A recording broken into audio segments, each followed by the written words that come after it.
First of all, I really want to thank you. I know I'm running a small college, and I know how busy that is, and you're running a very large country with many challenges. So I really appreciate the time that you're affording us. For me, it's quite extraordinary. The times that I've interacted with you and the few times that I've met you, you seem to be a very down-to-earth person. And that's a very interesting phrase that we use, down to earth, because in Arabic, the term for what the Prophet ﷺ asked us to do is tawadu, which means to stay close to the earth. And so I just, looking at that, I'm just curious how you've dealt with all these remarkable achievements. Shaykh Hamza, well, let me say one thing. And I have had a very varied life. Someone who finished his education, got a degree, but at the same time played international cricket. So normally when you play international sport, you have to be very focused. And it's to excel, to become the best in your country, you really have to have that tunnel vision. And normally it's very difficult to study. You can't do two. Most international sportsmen actually do not finish their studies. So because I did the two, I had a bigger perspective of life. So if you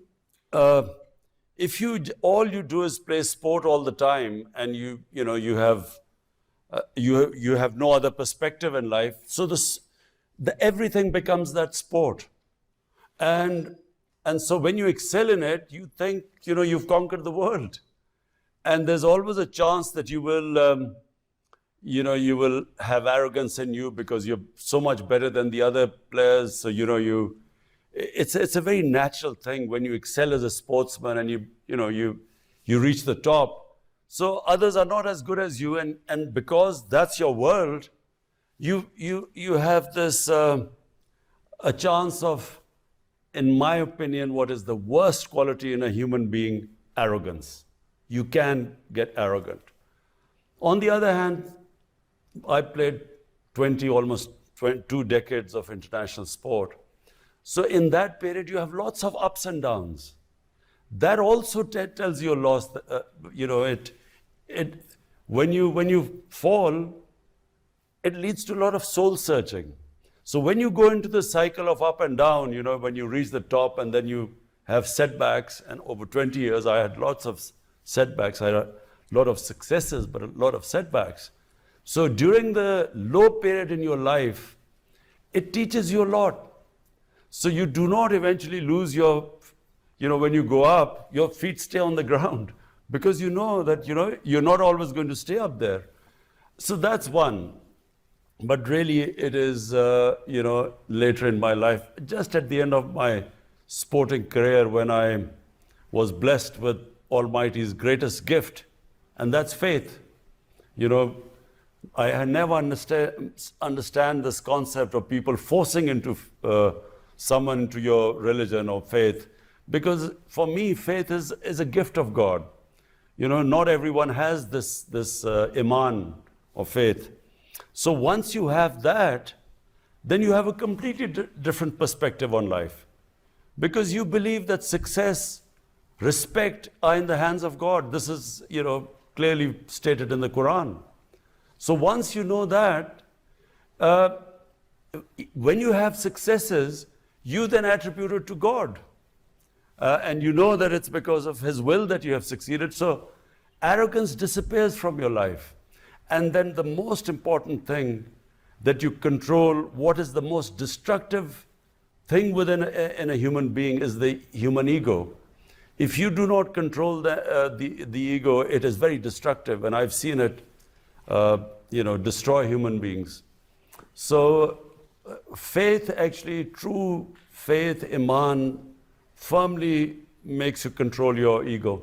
And there's a tradition in American baseball that when they see a pitcher pitching a perfect game, all the other players leave him alone, because they know he's gone into a kind of zone, and they don't want to disrupt that.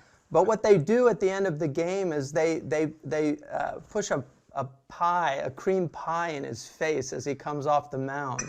And it's a way of reminding him, you know, you had a perfect game today, but tomorrow you might lose. So there is an awareness, I think, in people of that up and down. We read in the history books that when a Roman general used to come back victorious, you know, there would be a man standing behind him when he would be taking all the applause from the crowd.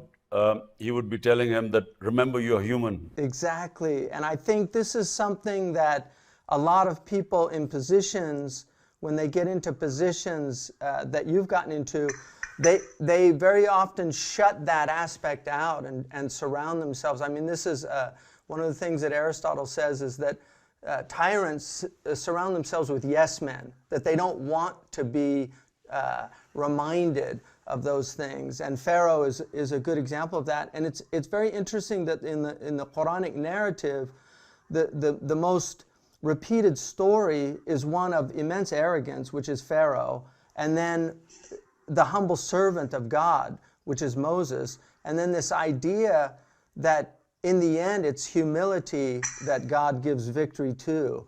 I'm one of the things about pride that really interests me is I know in Urdu they say ghurur, which is very interesting because it's taken from the Arabic, which is a kind of self-delusion, that you enter into a delusional state from Arabic. Gharur is one of the names of the devil. And then there's this idea of izzat, which in Arabic is actually a positive thing. The Quran describes the believers as having a kind of dignity and a sense of self-worth. And I think what it seems to me is that in many parts of the Muslim world, a lot of Muslims have lost that sense of civilizational pride.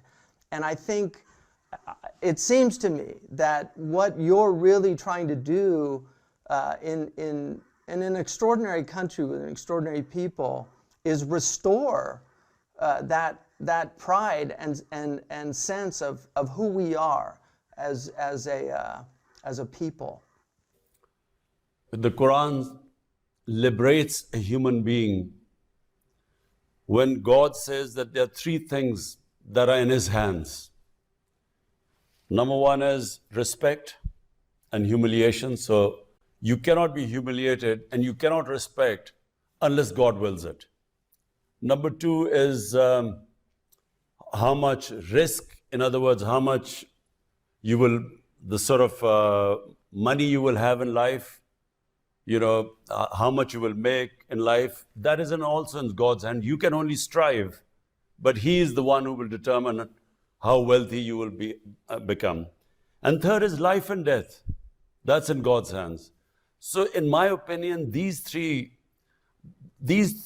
areas are which give us the greatest concern. We are scared of dying. We are scared of being humiliated or being deprived of a livelihood.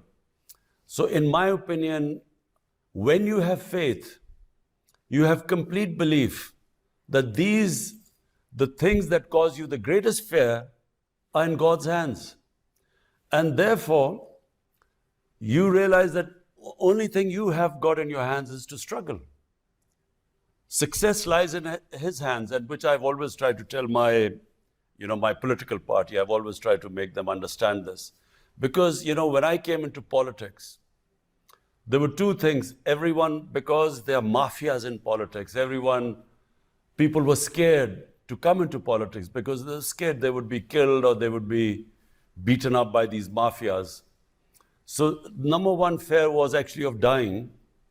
And number two was of being humiliated because they were powerful people. They would, my character assassination in these past 20 years, the sort of things they have come out against me and all sorts of scandals and fake news to humiliate me. But the reason why I struggle all this time and for 15 years really without much success is because it was my belief that no human being can humiliate me, no matter what they say. And secondly, life and death is not in my hands. I'd built this cancer hospital and I'd seen friends of mine come in to the hospital perfectly healthy with a tumor and gone in a few months' time. So this fear of dying is also a big impediment in a human potential, a human being achieving its potential. But the important thing which you said was pride. During my life, I also realized that this self-esteem, it is the greatest trait of a human being.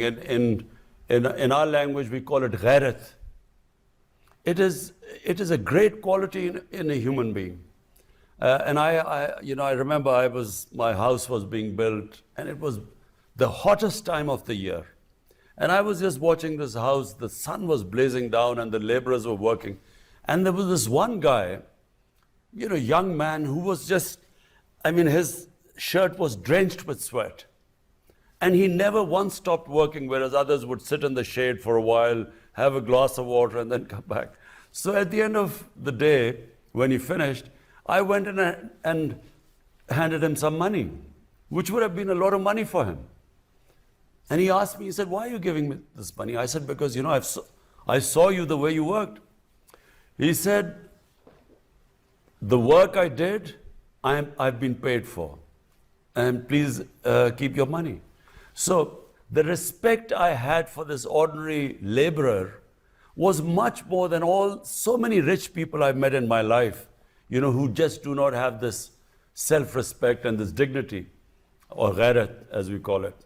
And you're absolutely right that, I find people, who have dignity and respect, no matter whether they have money or not, they command respect.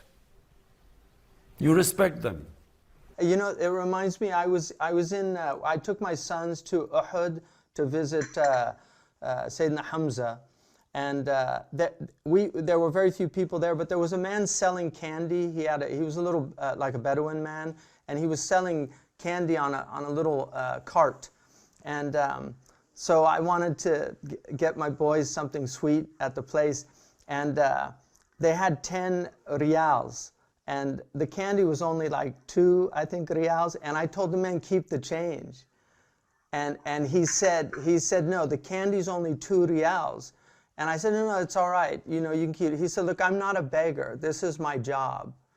And it's only 2 riyal." And he refused to take like what I was looking at as charity because of exactly what you're talking about. And that is something I think God loves. It's that dignity that you carry with you. The Prophet ﷺ said in a very interesting tradition for me, I think, he said, the believer, al-mu'minu la yudhillu nafsa, the believer should never humiliate himself. And that gets to what you just said, is that really it's we who humiliate ourselves. Nobody can humiliate you if you have that dignity. They can attempt to take it away from you, but they can't. And that gets back to a question of how you think we can restore this sense of dignity that for a lot of Muslims seems that there's almost a shame, especially in wealthy people. And I think it's something that I find very inspiring in you, is that you're not ashamed of your faith and your tradition, which is quite rare amongst people that have entered into politics. There's almost a reservation in acknowledging the part of faith. Shaykh Hamza, 2 things. One, that La ilaha illallah, no God but Allah. That in itself gives you dignity. The motto of my party, when I started my party 25 years ago, is Iyyaka na'budu wa iyyaka nasta'in. You alone I worship, you alone I ask for help. You see, in my opinion, true faith, Iman, that in itself gives you dignity. Because just the fact that you don't bow in front of anyone but the one, that is a liberation of a human being. I've always, young people ask me about who do I respect, or what is the concept of richness? You see, for me, someone who is rich is someone whose conscience has no price. You can't buy them. And that's what I mean, this, and you talked about the candy man, and I talked about this laborer. People who don't bow in front of anyone, who do not allow their dignity, lose their dignity, whatever happens. They are the ones who command respect. And if I read this book after it's called The Arab Conquest. It's after our Prophet, after his death. The way the Arabs spread all over the world. And it's very fascinating if you read that. It was not, they didn't have any technical advantage over all the people they defeated.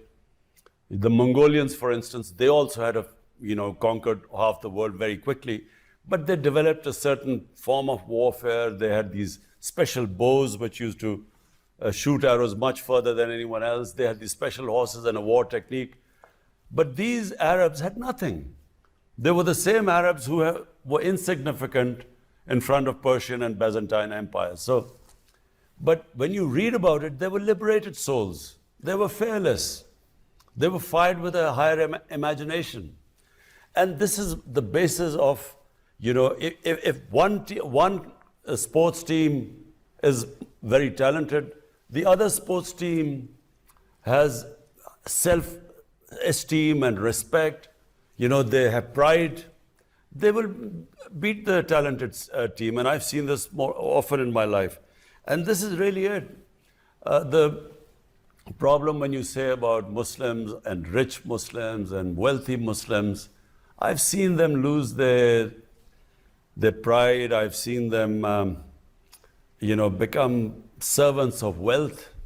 Their wealth has made them, enslaved them actually, and they stick to their wealth thinking that's everything. So this is unfortunate. In our Muslim world, we have very few leadership in the Muslim world, which actually is truly liberated. Yeah, okay, leadership, and this is something also really of great interest to me. One of my teachers is Sayyid Naqib al-Attas from Malaysia, who I think is a brilliant philosopher, but he wrote a book called Secularism, which he identified as what he felt was one of the fundamental problems in the Muslim world, is the secularization of the Muslim mentality and this loss of the sense of the sacred. And I think even a lot of people here recognize that, that a lot of the problems in the world are a result of seeing the world as a commodity, seeing it as something that you simply consume. And there's a type of human arrogance that goes with that. But one of the things that he said, he basically argued that the biggest problem in the Muslim world was a confusion of knowledge. And he said the confusion and error in knowledge created a condition for what he called the loss of adab within the community. And that condition arising out of 1 and 2, the confusion and error in knowledge and then the loss of adab, has led to a rise of leaders who are not qualified for valid leadership of the Muslim community and who do not possess the high moral, intellectual, and spiritual standards required for Islamic leadership. So he makes an argument that it's really a confusion of knowledge. And I think one of the things that you and I share is trying to restore knowledge as a basis for, as a starting point, really. And so I know that you have the university that you've been working on in Pakistan, among other amazing things. I mean, I've followed some of your political career, and I think like the reforestation project is a really interesting project, trying to bring back the trees that have been lost. Ibn Khaldun mentions that when the Arabs went across from across Africa, he said that a squirrel could literally go from Egypt to Morocco without touching the ground because there were so many trees. So we've seen a real loss of that. But I'm curious what just how you see the centrality of knowledge and restoring that as part of this restoration of civilizational pride for a community.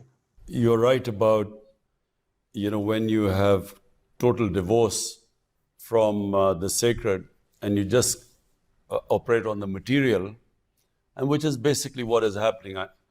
And then with the problems because of that, for instance, this big environmental disaster in the world, which is called climate change, is purely because human beings have moved so far away from the sacred.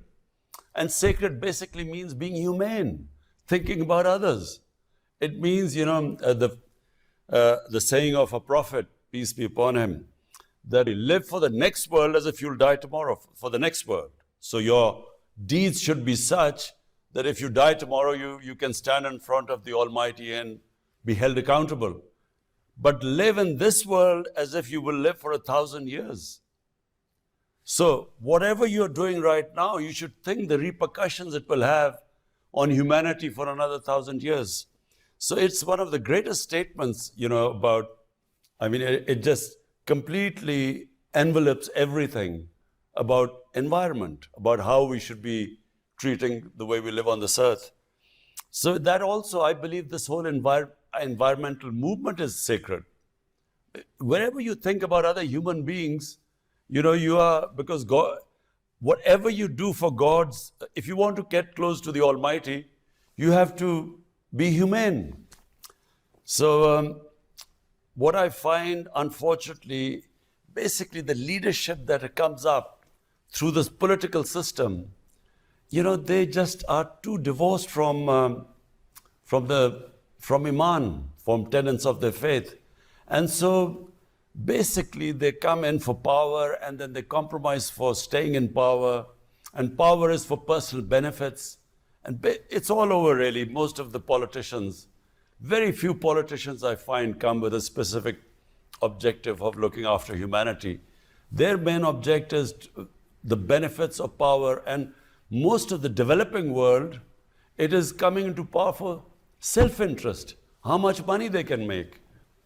So unfortunately, there are very few Mandelas, someone who came in for a higher cause. And our great leader, Jinnah, who was the founder of Pakistan, someone like him who, came in and sacrificed himself for this great cause. Which is why politicians are looked down upon in the world, because they say they're coming to help the people and they really help themselves. This is a huge problem, and I think it's interesting from a spiritual perspective.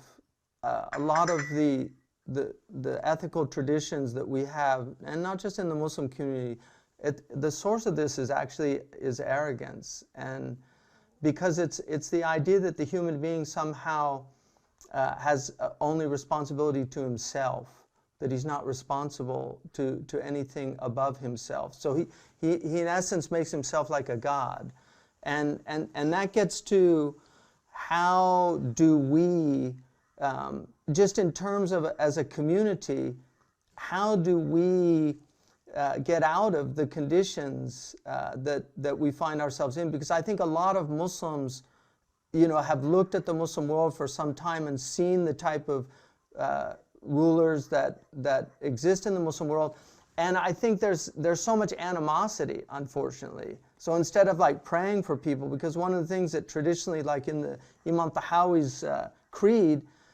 he says that we have to pray for our leaders, that there's this idea that as you are, so are the people put over you, so that if the people themselves are corrupt, they very often get that type of leadership. So how do we get out of that situation? I mean, I know the trials and tribulations that go with leadership. Like I said, I run a very small college, and the headaches that I have just from that, the lack of sleep, the difficulties that come with that. And so I can't imagine the type of burden that somebody like yourself would have on your shoulders. So what's the light at the end of the tunnel that's not an oncoming train? Shaykh Hamza, when I started politics. I only came into politics. If I did not have Iman or faith, I would never have come into politics because I had everything. I mean, I was already a big name in my country, a sports star, and I had, respect, and I had, the money I wanted for my life. I had enough money. So, for me to spend 22 years of my life struggling to, become a prime minister, it made no sense. Why would someone like me who had everything? So the only reason was I believed that I had a responsibility to my society because I was given more than others. The whole test of a human being, according to, I think, all religions, is that if God gives you, He will test you according to what He's given you in life. The hereafter test, the test when we meet our when we meet our God, He will test us. What did we do with all the benefits and privileges and His blessings He gave us? So I figured out, and I had already had faith before I came into politics. And I came into politics because I had faith. And because I had faith, I realized that I was so blessed that I had a responsibility to the society. So I wanted to make Pakistan an Islamic welfare state based on the concept of the state of Medina by our Prophet, peace be upon him. And I also, looked at his struggle. The Almighty made him struggle for 13 years. So I figured out that, if he could make his, the person he loved the most to struggle, then, and we were told to follow his way, his sunnah. So that's how I did it. Because I did not think that I was going to make any personal gains or some benefits of power. I came in because I thought we should make Pakistan, make the state on the principles of the state of Medina.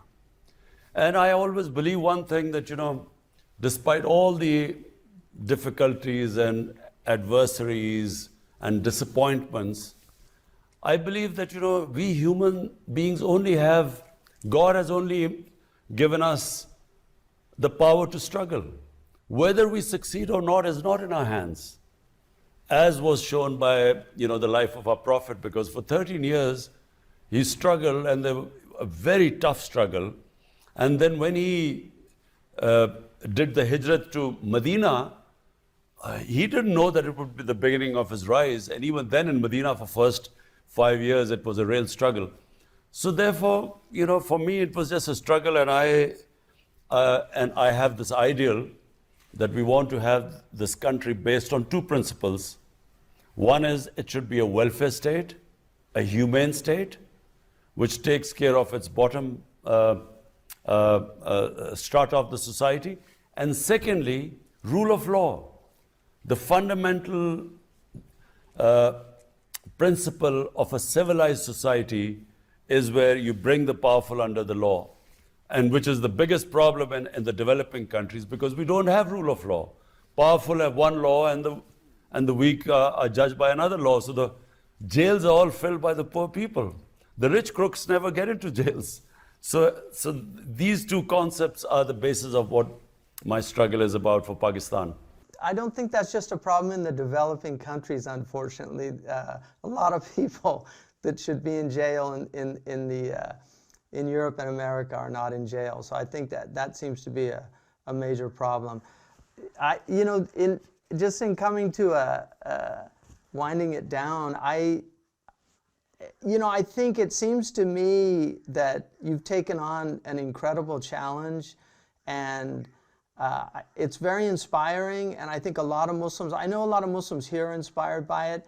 One of the most successful communities in the United States is the Pakistani community in diaspora. And in fact, the college that I'm running and right now that I'm in is largely here because of Pakistani immigrants to America. I mean, we've had the real backbone of our support has been from South Asians, from largely Pakistani, but also Indian and Arab and other groups. And it's the Pakistani community here is a very successful community.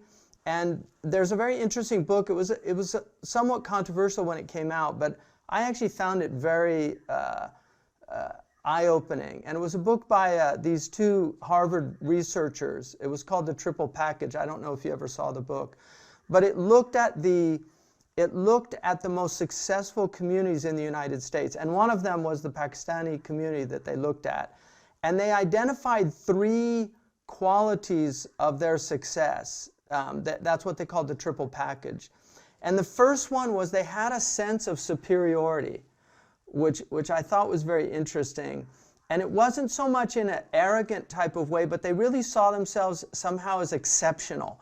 And they said that view could be a religious exceptionalism, like the Jewish community, like a chosenness, or it could be ethnic or national. But the second quality that they identified was a sense of insecurity, that they had something really to prove, and that it created a kind of tension that forced them to really work harder than the other people. Because they wanted to show that they were worthy of that exceptional status. And then the third quality that they identified was delayed gratification, that they were able to put off. And that gets back to what you were talking about discipline, because certainly I know that anybody that becomes a world-class athlete delays gratification. They have to, because of the type of discipline and effort it takes. And so those were the 3. But what struck me about that is I really felt that the Quran in some ways was a triple package book. Because on the one hand it says things like, that kuntum khayra ummatan ukhrijat linnas, you're the best community that's come forth for humanity. And then on the other hand it says things like you were created from a vile fluid, that the human being is of earth. The Prophet ﷺ said, Kullukum min Adam wa Adam min turab. All of you are from Adam, and Adam is from dust. He said, I was commanded to be humble so that nobody could show arrogance towards another person. And then the third thing was this delayed gratification, which the Quran in so many verses tells us to put off for what's coming, that not to take things now. So I feel those 3 things, the restoration of that in your country, I think it seems to me that you yourself display those qualities, and how we can restore that in the greater community seems to be the challenge that we face. You see, Shaykh Hamza, I feel that in Pakistan, this country has tremendous potential. People are immensely talented. They're quite diverse. We have a very diverse mix of ethnic groups in Pakistan. Very talented. Problem is, we haven't, if I look back why we haven't achieved our potential, it's one sentence, rule of law. We have had elite capture. So a society where a certain elite just captures the resources and deprives the majority of proper education, healthcare, justice. And so, if I had to put my finger on it, it's a lack of rule of law is the reason why we haven't achieved our potential. And I actually am convinced that no society can ever achieve its potential if there is not rule of law. Because merit is also associated with rule of law. And if you do not have meritocracy in a society, you have this elite which is spoiled, which is rich, which has captured the resources, which doesn't struggle and strive.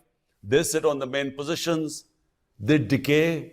So countries disintegrate because of a decadent elite. People don't decay, it's the elite that decays. And what our Prophet showed in Medina was that, he brought in a very selfless, an elite which looked upon him as a role model. All of them became leaders. and they just lifted the character of the entire nation and the potential, unleashed the potential. Because all of us have tremendous potential, but we have imposed chains on us which stops us from achieving the potential. Our great poet Iqbal, he was, our greatest poet of this last century. He came up with the concept of the Shaheen, the eagle. That eagle flies, soars above the rest because it breaks the shackles which keeps others grounded. And all these shackles of materialism, these false gods of power, and all these things that keep us grounded. And basically, that's what happened when the Prophet set up the state of Medina. He unleashed the potential of these people who were nothing before, and all became, the leaders of the world. So I believe Pakistan is in the same situation. We have this. People have great potential. They go outside Pakistan. They have a level playing field. They excel. But in this country, it's a system does not allow them. As I said, this elite capture, where the education, quality education is only for a small, maybe 1%, 1.5%. The rest do not have access to it. And similarly, they don't have opportunities, don't have level playing field. So what I feel is that by two things, and this is the struggle going on right now in Pakistan, but winning the struggle will unleash the potential of this country. And secondly, to lift the people out of poverty. So we've, in the country's history, we've started the greatest welfare plans, programs ever in our history. We are spending most money on the bottom people to sort of raise their levels. So this is basically my ambition, and I feel that if I can just do these two things, lift people out of poverty, create wealth so that you can spread it around, and break the monopoly of this elite, these mafias, I feel this country, I always believed it had great potential. It's a great vision, and I really pray that you have tawfiq in realizing that. There's a novel that was written here, and I think they made a film out of it, called The Reluctant Fundamentalist, about a Pakistani who had a bad experience in America.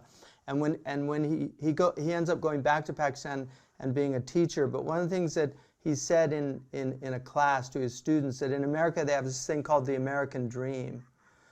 And then he asked the question of what's the Pakistani dream? And I think you've articulated a very powerful Pakistani dream that, inshallah, I really hope that it's realized in your lifetime, that you see the fruit of the labor. And it seems to me to be a struggle against arrogance and haughtiness. Because people that see themselves as above the law are arrogant people. Yeah, and so I think pride is definitely that negative, ghurur, is what we're up against, and what we have to fight in ourselves, and then in the society around us.